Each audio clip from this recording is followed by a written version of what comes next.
이달 초 일본 증시가 대폭락했음에도 불구하고 주식 매수에 나선 것으로 나타났습니다. 과연 무슨 이유 때문일까요? 구독, 좋아요 눌러주세요. 일본 펀드업계에서 신의 손으로 불리는 행동주의 투자자 무라카미 요시아키와 영국 니폰 액티브 밸류 펀드가 공동 조성한 펀드가 지난 5일 일본 증시가 급락했을 당시 보유 주식을 확대한 것으로 전해졌습니다. 해당 펀드는 최소 60일 동안 일본 주식 280만 주를 매수했는데요. 이외에 싱가포르 에피시모 캐피털 매니지먼트, 3D 인베스트먼트 파트너스, 달튼 인베스트먼트 등도 일본 기업에 대한 투자를 확대했습니다. 최근 행동주의 펀드는 일본 기업을 상대로 주주 환원을 개선하라는 압력을 가하고 있습니다. 일본 정부도 글로벌 투자자를 유치하기 위해 주주가치 제고 정책을 강화하는 상황입니다. 이와 관련해 블룸버그 통신은 일본 주식시장이 가장 크게 폭락한 8월 5일 행동주의 펀드가 주식을 매수한 것은 목표 기업의 지분을 늘리기 위해 상당한 위험을 감수하겠다는 것을 보여주는 것이라고 설명했는데요. 앞서 니케이 지수는 지난 5일 전 거래일보다 12.4% 하락한 31,458의 장을 마감했습니다. 하루 낙폭은 4,451포인트로 1987년 10월 20일 블랙 먼데이 때를 뛰어넘어 역대 최대를 기록했는데요. 혹시 이거 누군가 의도한 건 아니겠죠? 자세한 내용 조태현 기자가 분석했습니다.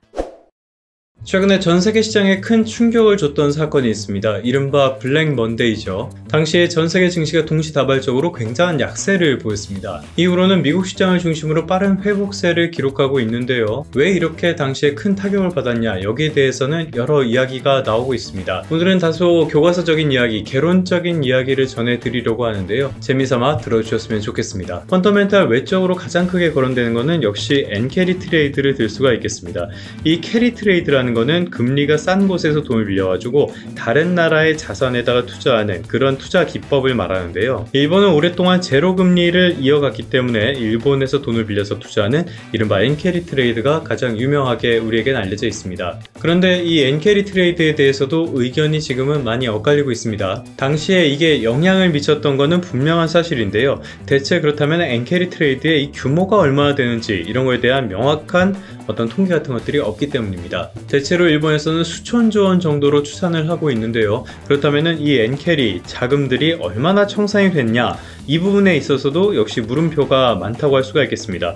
일부는 뭐 75%가량 청산이 됐다라고 이야기를 하는데요. 일각에서는 또 30%밖에 청산이 되지 않았다라고도 이야기를 하고 있어요. 결과적으로 봤을 때는 이 엔캐리 트레이드라는 변수는 여전히 남아있다라고도 볼 수가 있겠습니다. 또 이렇게 경계심을 놔선 안 되는 변수 가운데 하나가 바로 알고리즘 트레이딩이라고 할 수가 있겠습니다. 이번 폭락의 배경 가운데 하나로 꼽히는데요. 오늘은 이 알고리즘 트레이딩에 대해서 조금 살펴보도록 하겠습니다. 알고리즘 매매라는 거는 미리 어떤 규칙 같은 걸 짜두고요. 이거를 프로그램으로 만들어갖고 컴퓨터가 알아서 거래를 하도록 하는 그런 시스템입니다. 특정한 조건만 맞으면요, 자동으로 매매가 이루어지니까요. 아주 짧은 매매, 초단타라고 부르는 그런 매매들, 하이 프리퀀시 트레이딩이 되는 그런 경향이 있습니다. 조건만 맞으면은 1초 안에도 무수히 많은 수백 건의 거래가 이루어지는 게 가능하다 보니까요. 이게 전체 증시 거래의 상당 부분을 차지하고 있습니다. 지금 미국 증시에서 절반 이상, 많게 보는 경우에는 뭐 거의 80% 이 정도까지도 하이 프리퀀시 트레이딩으로 보고 있어요. 알고리즘 매매를 통해서 한다는 거죠. 대략적으로 봤을 때는요, 하루에 채권, 외환, 주식, 파생상품 이렇게 다양한 시장에서 한 5천조 원 정도가 거래가 이루어지는 것으로 추산하고 있습니다.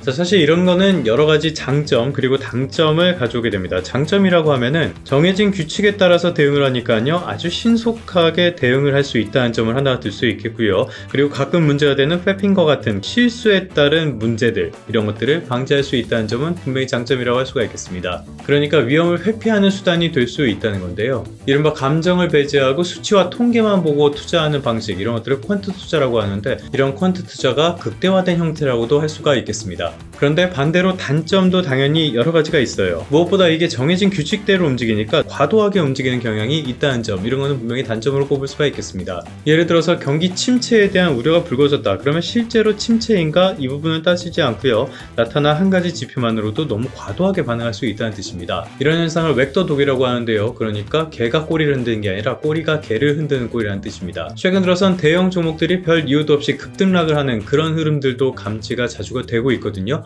그 배경에도 이 알고리즘 매매가 있다는 분석이 나오고 있습니다. 그러니까 일반적으로 대형주들은 그 변동폭이 그렇게 큰 편은 아닌데요.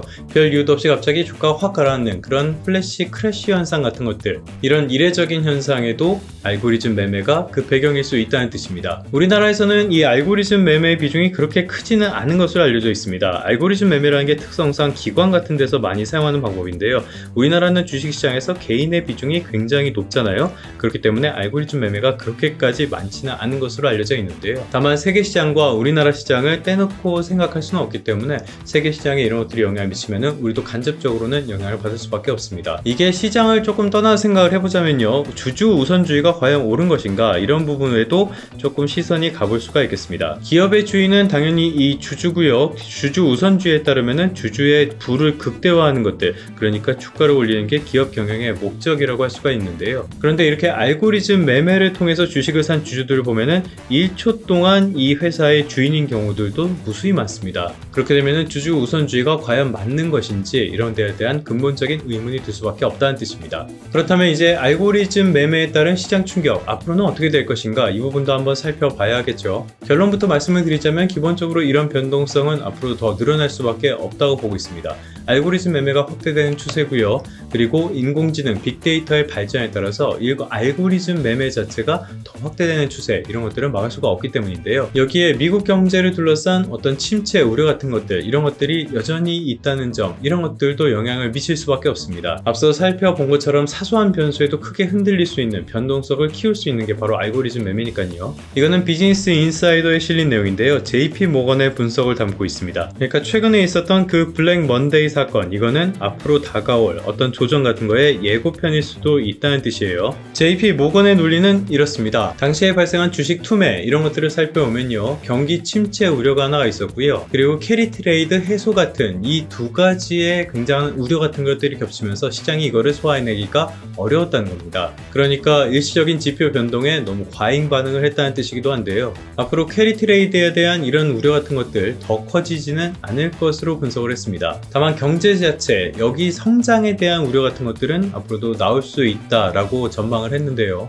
예를 들어서 일부 거시 지표 같은 것들이 나쁘게 나온다, 그랬을 때는 알고리즘 매매에 따라서 또 시장이 굉장히 흔들리는 모습, 이런 것들이 연출이 될 수 있다는 뜻이기도 합니다. 실제로 상당수 알고리즘 매매의 기본적인 데이터, 이런 것들은 미국 거시 지표에 많이 의존한다 라는 것도 알려져 있는 사실이거든요. 한마디로 지금처럼 미국의 경기 둔화, 경기 침체까지는 아니더라도 경기 둔화에 대한 우려가 있고요. 이에 따라서 지표 같은 것들이 변화하는 시점이라면 언제든지 변동성이 커질 수 있다는 뜻이기도 합니다. 시장에 참여하실 때는 이런 점들도 충분히 고려하시는 게 좋지 않을까 싶습니다.